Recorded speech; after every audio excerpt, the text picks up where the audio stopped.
Bonjour, moi c'est Adèle. Bienvenue sur Humian, un podcast créé par SEW Isocom. Dans ce podcast, on questionne tech, notre IA sur l'industrie de demain. Que ce soit autour des ressources humaines, de la maintenance ou même du développement durable, Tech et des invités répondent à nos et à vos interrogations. Alors, rendez-vous tous les 15 jours autour de ma table pour échanger autour des grandes questions qui animent le monde industriel. Dis Tech, prêt à lancer la discussion ?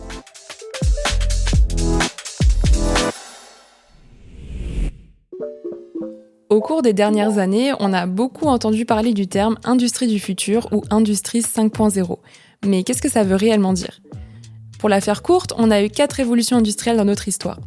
L'industrie 1.0, fin du XVIIIe siècle, avec une production industrielle mécanique au moyen de machines fonctionnant à l'eau et à la vapeur.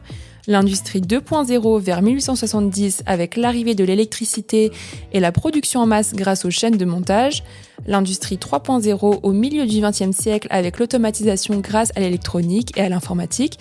Et enfin, aujourd'hui, l'industrie 4.0, basée sur la numérisation et l'introduction de technologies numériques dans les processus de production, tels que l'intelligence artificielle, l'Internet des objets, IoT, la robotique avancée ou le big data. Aujourd'hui, on entend déjà même parler d'industrie 5.0 qui serait la prochaine révolution industrielle, et celle-ci chercherait à réintroduire une dimension sociétale dans l'industrie en mettant l'accent sur le développement durable et les impacts environnementaux. Vous imaginez bien que toutes ces transformations bousculent profondément les différents métiers industriels. Certains seront remplacés par des robots ou des machines intelligentes, tandis que de nouveaux métiers vont émerger. Maintenant que les bases sont posées, on pourrait être amené à se demander quelles pourraient être les conséquences de la prochaine révolution industrielle sur les métiers qu'on connaît aujourd'hui et donc sur le recrutement. Je suis accompagnée aujourd'hui de 2 invités de marque pour discuter de ce sujet passionnant. J'accueille Gilles Fourchy, responsable des services RH aux entreprises à l'APEC, l'association pour l'emploi des cadres. Bonjour Gilles. Bonjour. Et Laurent Gruber, directeur des ressources humaines chez SEW Isocom. Bonjour Laurent. Bonjour Adèle. Dans un premier temps, on va voir ce que Tech a à nous dire sur le sujet. Dis Tech, quel impact aura l'industrie du futur sur le recrutement ? L'industrie du futur transformera le recrutement en favorisant des profils avec des compétences technologiques avancées, comme la programmation, la cybersécurité et la robotique, tout en valorisant les soft skills tels que la créativité et l'adaptabilité. Les métiers traditionnels, souvent répétitifs, seront remplacés par des rôles plus spécialisés et orientés vers la supervision et l'optimisation des technologies. La formation continue deviendra essentielle, et les modèles de travail flexibles et collaboratifs seront plus courants. Enfin, même le processus de recrutement évoluera grâce à l'automatisation et l'intelligence artificielle pour sélectionner les meilleurs talents. Merci Tech pour cette réponse. Gilles, qu'est-ce que vous pensez de la réponse de Tech ? Alors la réponse de Tech, elle est basée sur une synthèse de réponses d'êtres humains qui sont partagées sur Internet. Donc il y a forcément une part de choses que je partage. Je nuancerai sur peut-être le côté métier traditionnel, répétitif qui serait remplacé. C'est à nuancer selon les secteurs d'activité, la maturité, la culture d'entreprise. Peut-être que j'aurais tendance à dire que tous les métiers vont être impactés, mais pas forcément remplacés. Sur le côté, la dimension formation continue, apprentissage tout au long de la vie, quelle que soit la modalité d'apprentissage, c'est pas que de la formation au sens classique du terme. Oui, ça je pense que c'est donc de plus en plus prégnant, et quels que soient les secteurs d'activité. Et quant à l'impact sur le processus de recrutement, forcément, mais peut-être qu'on aura l'occasion de le préciser plus tard, tant sur le sourcing que la définition des profils, que l'évaluation, quoi. Et Laurent, qu'est-ce que vous pensez de la réponse de Tech ? Alors je partage l'analyse de Gilles. Toutefois, je pense qu'il y a des points de vigilance, du fait aussi de nos métiers, où on doit être très attentif au sens du travail, quel sens on donne au travail, et aussi à cette dimension collective. Je pense qu'on aura l'occasion de réaborder ce sujet. En tout cas, sur la partie RH, ce sont vraiment des données fondamentales. Je peux me permettre de rebondir sur ce que dit Laurent, notamment par rapport à notre métier du RH, à cette accélération des temps et du changement, qui se traduit notamment dans la dimension technique et digitalisation, pose vraiment la question effectivement du sens au travail, du rapport au travail. Et du coup, c'est vraiment un point de vigilance fort. On a parlé du coup de changement qui va très très vite, mais est-ce qu'on pourrait s'imaginer dans 15 ans par exemple, est-ce que tous les métiers qu'on connaît, les métiers actuels, ils auront changé, voire même disparu dans l'industrie, Laurent ? Alors, on est dans un environnement effectivement qui bouge de plus en plus vite. Cela dit, je suis convaincu que cela ne bougera pas partout. Dans les entreprises qui font appel à des technologies avancées, oui, les métiers vont énormément changer. Certains vont disparaître, d'autres vont naître. À titre d'exemple, à Usocom, nous avons, quand on a créé notre site de Brumat, construit sur la base de l'industrie 4.0, nous avons, au moment de sa conception, même de son déploiement, découvert qu'il nous fallait créer de nouveaux métiers, comme des pilotes d'engins automatiques guidés. Nous l'avons découvert sur l'instant, on ne l'avait pas prévu. Donc je pense que la question, c'est plus de quelle pourra être l'agilité dans nos organisations pour justement identifier rapidement, anticiper, identifier et mettre en œuvre ces nouveaux métiers. Et répondre du coup aux besoins de ces technologies-là pour qu'elles fonctionnent correctement. Oui, tout à fait. Et le fait de se mettre en mouvement, alors je sais que dans l'industrie, on aime bien tout calibrer, tout mesurer, tout quantifier, tout anticiper. Il y aura toujours une part d'incertain, et c'est dans l'action qu'on va trouver des solutions à mettre en œuvre qui n'étaient pas prévues au départ. Et je crois que la qualité des organisations de demain, c'est de pouvoir justement s'adapter et réagir rapidement à cette incertitude générée par ce changement technologique. Gilles, est-ce que vous êtes d'accord avec cette réponse ? Est-ce que vous pensez que d'ici quelques années, on ne verra plus du tout les mêmes métiers qu'aujourd'hui ? Je rejoins Laurent avec toujours les mêmes nuances que tout à l'heure. Ça dépend des maturités, des secteurs d'activité, y compris dans les sous-secteurs de l'industrie, entre l'agroalimentaire, la pharmacie, la métallurgie, la tech, c'est pas les mêmes maturités. Donc j'avais envie de dire aussi 15 ans, où là, ça me paraît un peu lointain, parce que les temps s'accélèrent, donc qui peut prédire ? J'aurais tendance à redire que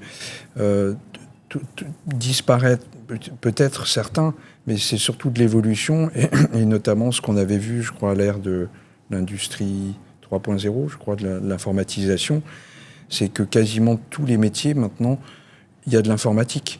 Et là, demain, dans quasiment tous les métiers, il y a de la digitalisation. Et du coup, ça aussi nécessite le développement des compétences relationnelles, douces, la capacité d'apprendre de façon continue. C'est peut-être un petit peu compliqué de pouvoir répondre à cette question, mais est-ce que vous avez déjà un peu imaginé quel genre de métier pourrait voir le jour demain ? Laurent, est-ce que vous avez déjà un peu imaginé ça chez Usocom ?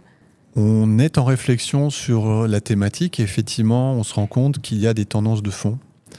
Des tendances de fond, notamment dans le traitement des données. On se rend compte qu'on a besoin d'avoir des capacités de traitement de données de plus en plus importantes. Autre dimension qui voit le jour et qui émerge de manière majeure, c'est la partie environnementale. Sur cette partie-là, les entreprises sont de plus en plus sensibilisées pour des raisons simplement de préservation et de conservation de notre planète à des enjeux sur quelle est leur responsabilité par rapport à cet enjeu de préservation et quelles sont les actions qu'ils vont pouvoir mettre en œuvre. Donc à ce niveau-là, on a déjà de nouveaux métiers dans la partie environnementale qui arrivent et ça va continuer à évoluer. Autre domaine important, c'est qui dit nouvelle technologie, dit forcément aussi énergie. Donc tous les métiers qui tournent autour de la gestion des énergies, les économies d'énergie. Là aussi, il y a forcément des évolutions dans les métiers qui vont et faire naître des métiers, des nouveaux métiers. Et enfin, je dirais que c'est pas forcément un nouveau métier, mais en tout cas, c'est de nouvelles responsabilités qui apparaissent dans certains métiers. Si je prends par exemple les RH, notre rôle va être effectivement de veiller à ce que ces évolutions et ces nouveaux métiers, il faut qu'on puisse développer des filières de formation, il faut qu'on puisse trouver les personnes en capacité d'acquérir ces compétences. Et puis, un point important, c'est aussi cette notion éthique. Parce que qui dit nouvelle technologie dit risque. Et ces risques-là, il faut effectivement les encadrer et apprendre à nos futurs collaborateurs d'œuvrer dans un environnement effectivement éthique et moral. D'après effectivement nos études, les études APEC, macro, mais qui concernent plutôt cadre agent de maîtrise, on va dire, ça confirme ce que disait Laurent, on voit les métiers de la data, de la donnée, qui ne cessent de se démultiplier. En parallèle, tout ce qui est métier de la robotique. Et puis, pour sécuriser tant la data que la robotique, il faut des métiers de la cybersécurité. Parce qu'il faut sécuriser tout ça, on le voit de plus en plus actuellement, tant dans le domaine industriel que des services, que dans la sécurité au sens large du terme. Il y a bien sûr, en troisième lieu, tout ce qui est maintenance de ces systèmes interconnectés. Donc, c'est plus de la maintenance simplement mécanique comme avant. Là, c'est électromécanique, voilà. De tout, oui. Voilà. Et puis, ce qu'a évoqué Laurent, tous ces systèmes fonctionnent avec quoi ? Avec de l'énergie. Donc, et puis, sur quel impact environnemental ? Donc, des énergéticiens au sens large du terme. Et puis, le chapeau qu'évoquait Laurent, on voit apparaître des métiers d'éthiciens d'intelligence artificielle. Voilà, c'est l'utilisation. On utilise un nouvel outil. Avec quelle éthique ? Puisqu'avec un même outil, on peut construire comme on peut démolir, quoi. Je voudrais rajouter un point sur plus que de métier, c'est des compétences. C'est-à-dire qu'en fait, le travail tel qu'il était conçu fin du 19e, début du 20e, où on était à fractionner les tâches, isoler les gens les uns des autres, le fameux travail de la chaîne, Charlie Chaplin. Aujourd'hui, ce qui fait la force et ce qui est en train de se développer, c'est de vendre cette complexité, c'est cette capacité à travailler en collectif. Je crois que je ne vais pas faire un peu de théorie psychologique, mais la Gestalt théorie l'a compris depuis longtemps. Le tout est supérieur à la somme des parties. Ça veut dire que tout seul, si j'arrive à soulever 30 kilos, à deux, j'arriverai à soulever peut-être 100 kilos, à trois, peut-être 200 kilos. Et c'est cette capacité à se mettre en mouvement de manière collective qui va aussi permettre aux entreprises de faire face aux défis technologiques de demain. On l'a évoqué, les métiers qu'on connaît ne vont pas forcément disparaître, enfin certains peut-être. En tout cas, ce sera surtout une évolution. Dans ce cas-là, ces personnes-là, il faut bien passer par un processus de recrutement. Comment on va faire ça avec des métiers qu'on ne connaît pas encore ? Comment recruter les bonnes personnes ? Avec quels outils ? Avec des métiers qui évoluent de plus en plus vite. Comment vous imaginez ça, Gilles ? Alors en fait, tout ce qu'on vient de voir à travers les différents échanges et questions va effectivement impacter le processus de recrutement, mais le processus de recrutement, selon moi, avec ces différentes étapes qu'on va citer, seront toujours là. C'est-à-dire que la définition du profil, là, oui, de plus en plus, on est sur des compétences cognitives, puisque les compétences techniques ou dites dures ou hard skills sont vite dépassées, que ce soit en droit, en tech, en informatique. Donc c'est ce qu'on disait, la capacité à apprendre, à se remettre en question, à travailler en intersectoriel, en intermétier, etc. Donc au niveau du profil, nous qui recrutons, on doit davantage recruter sur ces compétences cognitives relationnelles. Du coup, c'est un peu plus compliqué, puisque c'est pas comme avant, où un diplôme ou une compétence technique, je dis pas que c'était... Si, j'aurais tendance à dire que c'était plus facile à identifier. Et du coup, en même temps, je trouve ça positif, c'est que ça ouvre plus de possibles. C'est pas l'apanage d'un diplôme. Voilà. C'est pas l'apanage de tel ou tel diplôme qui peut certes avoir testé ces compétences-là par rapport à ces méthodes pédagogiques, etc. Donc oui, sur le profil. Après, du coup, naturellement sur le sourcing, c'est-à-dire où est-ce que je vais chercher ces profils-là, où est-ce qu'ils sont dans quelle source, quelle école, quel secteur d'activité, quel bassin d'emploi. Donc ça nous oblige à re-questionner ce sourcing. C'est pas simplement diffuser une annonce dans la presse quotidienne régionale ou sur LinkedIn parce que LinkedIn est le réseau. Non. Peut-être qu'il faut afficher peut-être une annonce basique dans la boulangerie du coin aussi, ou peut-être sur un véhicule de société. Ou sur un bâtiment. Voilà, il y a tout ça qui est à questionner, ou tel partenariat avec tel organisme de formation. Je ne sais quoi. Voilà, il faut développer cette créativité. Le recruteur est aussi impacté par ça. Et puis, bien sûr, il y a alors, l'IA peut aider là-dessus, peut nous aider, mais c'est pas elle qui décidera. Oui, elle peut faire le tri éventuellement. Tout à fait. Puis dans certains bassins d'emploi, les gens peuvent être moins connectés aussi. Et il y a certains secteurs où les gens refusent, et quel que soit le niveau, j'en connais, ils sont très peu connectés. Et pourtant, ils sont là, et ils ont des compétences. Donc voilà, le recruteur doit se remettre en question. Et puis, bien sûr, après, peut-être pour l'exploitation ou le tri, la gestion des candidatures, quand il y en a beaucoup, parce qu'actuellement, c'est pareil, la tendance, elle est plutôt basse structurellement et conjoncturellement. C'est-à-dire qu'il n'y a pas forcément pléthore de candidatures. Donc il y a la question du tri et de l'exploitation. Donc là, oui, c'est sûr que l'IA est peut-être précieuse, mais en même temps, l'IA va faire comment ? Sur des mots-clés. Mais est-ce qu'un CV, parce que c'est souvent le CV, est-ce qu'on peut remettre en question le CV aussi ? On ne voit pas l'humain, l'IA ne voit pas l'humain qu'il y a derrière, voilà, il voit seulement... Exactement. Ouais. Donc voilà, oui, ça peut aider, mais c'est qu'un outil, bien sûr. Et puis après, tout ce qui est évaluation, l'IA peut nous aider là-dessus, sur des mises en situation, mais ça ne remplacera jamais l'humain, d'autant plus sur des compétences cognitives. Alors le sujet est intéressant. Je pense que avant même le processus de recrutement, ce qui va changer beaucoup pour les entreprises, ça va être de préparer, c'est-à-dire de définir le besoin avant de lancer un processus de recrutement. Aujourd'hui, définir la fiche de poste, ce qu'on attend de la personne ou... Même avant. C'est-à-dire, aujourd'hui, nous sommes sur un marché du travail où ces compétences sont rares. Et je pense que ça va continuer avec le papy boom. On va avoir, sur des compétences très pointues, une raréfaction des profils.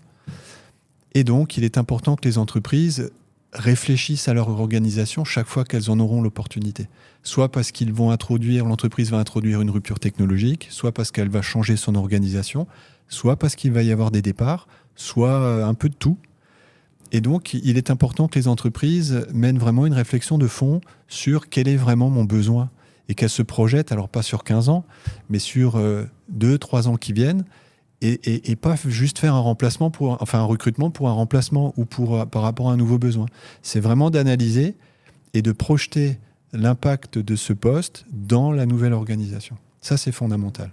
Et puis, on l'a dit avant, et je tiens à insister là-dessus, les compétences techniques, c'est pas très compliqué à évaluer. Par contre, Gilles parlait souvent des compétences douces, soft skills, savoir-être. Ça, c'est beaucoup plus difficile à évaluer. Et c'est certainement là que la différence entre deux candidats va être fondamentale pour l'entreprise. Encore faut-il que l'entreprise ait aussi bien réfléchi sur ce qu'elle attend en termes de soft skills chez les candidats. Je rebondis juste sur un sujet d'actualité, en tout cas chez SEW Isocom. Là, vous avez parlé que même avant le processus de recrutement, il faut déjà réfléchir aux besoins, à restructurer l'organisation. Là, typiquement, avec les nouveaux investissements de l'entreprise sur les extensions d'usines, est-ce que vous avez eu cette réflexion-là ? Oui, on a eu cette réflexion. Après, on est conscient, comme je l'ai dit avant, tout changement, toute innovation va apporter son lot de certitudes, son lot d'incertitudes, va apporter des contraintes et va apporter des opportunités. Et il ne faut pas regarder que le côté négatif, il faut se projeter sur le côté positif. Ces opportunités-là, oui, et donc nous avons appris, quand on a créé l'usine en 2014, nous avons appris de nos erreurs. Et aujourd'hui, effectivement, dans l'introduction d'un nouveau magasin totalement automatisé, on a effectivement des métiers qui ont émergé, qu'on a préparé des personnes à développer les compétences requises pour ces nouvelles installations. Ça fait une belle transition parce que justement, je voulais parler du développement des compétences, de la formation continue. On l'a déjà évoqué un peu tout au long du podcast. Qu'est-ce que ça va changer en fait ? Comment l'industrie du futur, elle va influer sur le maintien des compétences des collaborateurs ? Alors c'est une bonne question qui est pas facile parce qu'il faut déjà remonter aux filières de formation. Aujourd'hui, alors on l'a aussi dit avant, mais aujourd'hui en fait, ce qui apporte beaucoup de changements aussi, c'est le rythme, c'est-à-dire qu'en fait, toutes ces innovations vont s'installer de plus en plus vite. Et quand il y a des filières de formation classiques où il faut attendre 2 ans, 3 ans pour que la personne acquiert ses compétences, c'est long, c'est trop long. Et donc aujourd'hui, un des défis de l'industrie va être de développer des filières de formation courtes avec, on va dire, des objectifs quasiment chirurgicaux où on va vraiment chercher certaines compétences pour pouvoir les mettre en œuvre le plus rapidement possible. C'est sur des compétences très pointues alors ? Très pointues. Et y compris sur des compétences moins pointues, ou par exemple lorsqu'il va falloir travailler la polyvalence de nos collaborateurs, parce que ça aussi c'est quelque chose qu'on travaille. Une des innovations qu'on a apportées notamment à Brumat, ça a été de développer la polyvalence de nos collaborateurs. Alors c'est pas high-tech, mais je peux vous dire que pour mettre de l'huile dans les rouages, il n'y a rien de mieux. Et donc être capable d'apprendre à des gens de nouveaux métiers ou des activités professionnelles rapidement, ça c'est quelque chose effectivement qu'il faut réinventer. Vous voyez, c'est un débat qu'on peut avoir entre des filières de formation sur 2-3 ans ou bien des titres professionnels, des certificats de qualification professionnelle qui vont nous permettre de qualifier des gens beaucoup plus rapidement et ce qui va nous apporter de la souplesse dans l'organisation. Je voulais rebondir sur un des sujets en fait, sur le sujet des formations en fait qui vont être de plus en plus pointues, et je voulais juste relancer un peu là-dessus en disant que même peut-être avant le recrutement, avant même d'imaginer un nouveau poste, peut-être que avant l'entreprise, les écoles, les organismes de formation vont aussi elles devoir s'adapter, et pas que les entreprises. Oui, tout à fait. Peut-être ce que disait Laurent tout à l'heure, si je retourne un tout petit peu en arrière, pour moi, c'est la définition que tu évoquais du besoin, la réflexion de quoi on a besoin. Ça fait partie du process, tu vois, de recrutement. En fait, c'est ça. Je n'étais peut-être pas précis, mais c'est-à-dire, voilà, de quel type de profil, de personnalité, j'ai envie de dire, c'est un peu un vaste sujet, mais on a besoin pour travailler chez nous. Et en fait, ça pose la question du potentiel, en fait, c'est-à-dire la capacité, et derrière le potentiel, il y a toutes ces compétences douces, c'est-à-dire la capacité à apprendre, à s'adapter, et notamment sur les formations, dans le périmètre tant des formations de l'État que des formations par des organismes privés. Tous doivent intégrer cela, c'est-à-dire là, il y a un certain nombre d'études au niveau macro, international et françaises qui disent que les compétences techniques sont de plus en plus rapidement dépassées. Et en même temps de plus en plus pointues. Donc, du coup, il faut développer de plus en plus rapidement la capacité à apprendre, en fait, quel que soit le public concerné. Et donc, on le voit de plus en plus dans les formations. Nous, au niveau de l'APEC, que ce soit des formations pour des cadres ou pas, des formations diplômantes ou pas, toutes s'adaptent à cette capacité d'apprendre. Ils vont sur de l'interdisciplinaire, travaillent beaucoup en mode projet. Donc, ils testent des autres façons de travailler pour pouvoir se mettre à jour rapidement sur des formations techniques. Oui, je compléterai également en parlant pas forcément de formation, mais d'acculturation. C'est-à-dire que les entreprises seront de plus en plus en responsabilité sur ce sujet. C'est-à-dire comment je prépare les collaborateurs qui travaillent dans mon entreprise, comment je les prépare à ces changements, comment je les prépare à rentrer dans un modèle de changement perpétuel. Je vais donner un exemple. À Usocom, on a développé un Fab Lab qui nous permet de sensibiliser nos collaborateurs sur les nouvelles technologies. On utilise aujourd'hui de la réalité virtuelle pour la conception des postes de travail, on utilise de la robotique, on utilise l'impression 3D, etc. il n'y a rien de mieux que de vulgariser de manière douce ces technologies auprès des collaborateurs pour que le moment venu, lorsqu'ils sont confrontés dans leur métier, dans leur emploi, à ces nouvelles technologies, ça puisse être considéré par eux comme quelque chose de plus normal, de plus naturel. Donc il y a parce que quand on parle d'innovation technologique, on pense surtout à des ruptures. Et je pense que l'être humain, il déteste la rupture. Hein. Notre cerveau, c'est un organe qui est très flemmard. Hein. Il n'aime pas trop travailler. Et donc, il faut rassurer aussi les gens. Et je pense qu'il y a à la fois cette initiation aux nouvelles technologies et il y a aussi une initiation et, on va dire, une sensibilisation au travail collectif. Je rajouterais qu'il y a des fonctions dans l'entreprise qui vont avoir un rôle majeur par rapport à ces enjeux. Alors, on a parlé, bien sûr, des ressources humaines.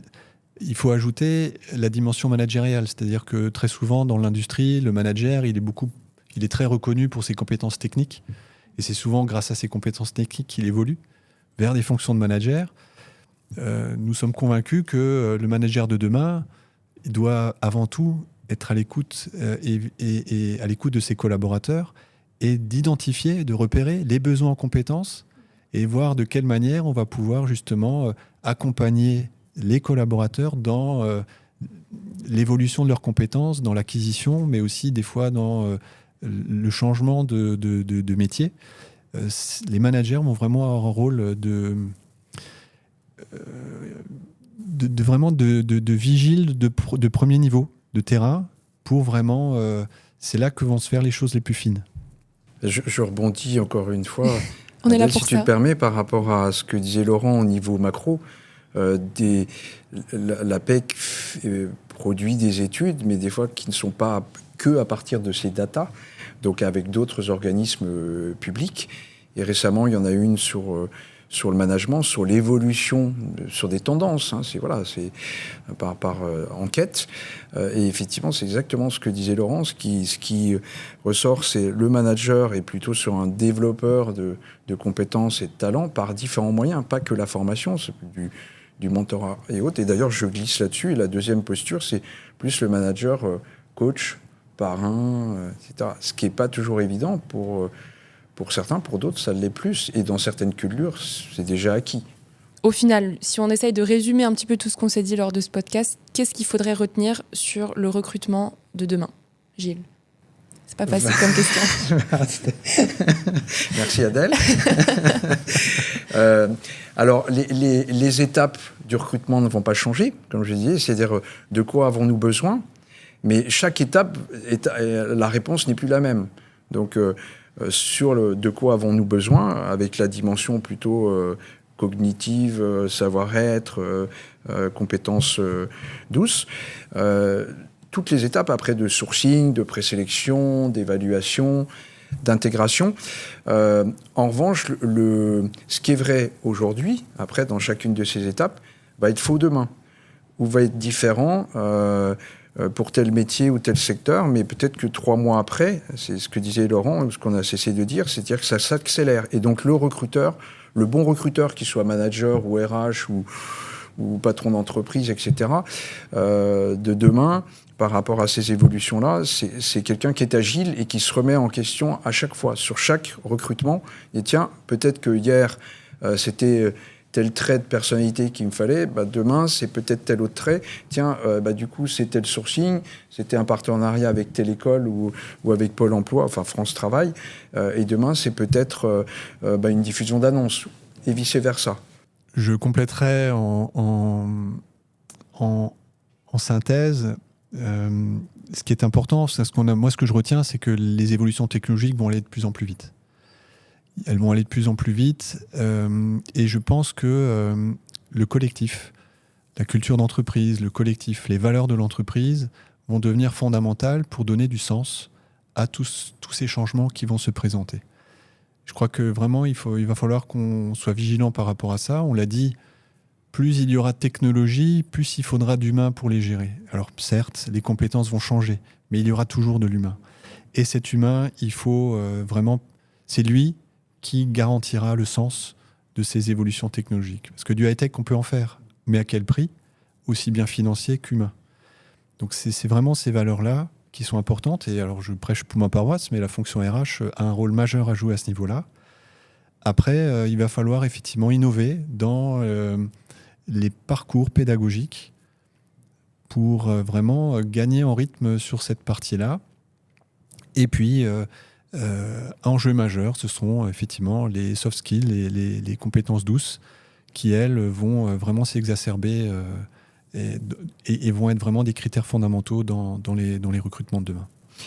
Oui, je rebondis peut-être en répétant un peu ce que vient de dire Laurent, c'est que tant par rapport à cette digitalisation et cette accélération du temps et de l'accélération de la digitalisation, la boussole du sens et de l'accompagnement et du bien-être à travailler ensemble et en collectif est fondamentale. Et c'est ce qui va faire la différence, je pense, qui fait déjà la différence dans les recrutements aussi en termes d'attractivité, quoi. Merci à vous, Gilles et Laurent, d'avoir participé à ce podcast très intéressant. Je pense que ça aura plu à beaucoup de monde et je pense que ça aura pu rassurer certains, et du moins j'espère. Merci également à vous, auditeurs, de nous avoir écoutés jusqu'au bout. Si vous avez des questions pour un prochain podcast, si vous voulez qu'on approfondisse le sujet du recrutement, ou même si vous voulez juste nous écrire un petit message, n'hésitez pas. Vous pouvez nous écrire à l'adresse mail podcast.umian@usocom.com. On sera ravis d'avoir vos retours. Et évidemment, si le podcast vous a plu, n'hésitez pas à le partager. Et nous, on se retrouve dans 2 semaines sur toutes les plateformes de podcast pour un nouveau sujet autour de l'industrie de demain. À bientôt!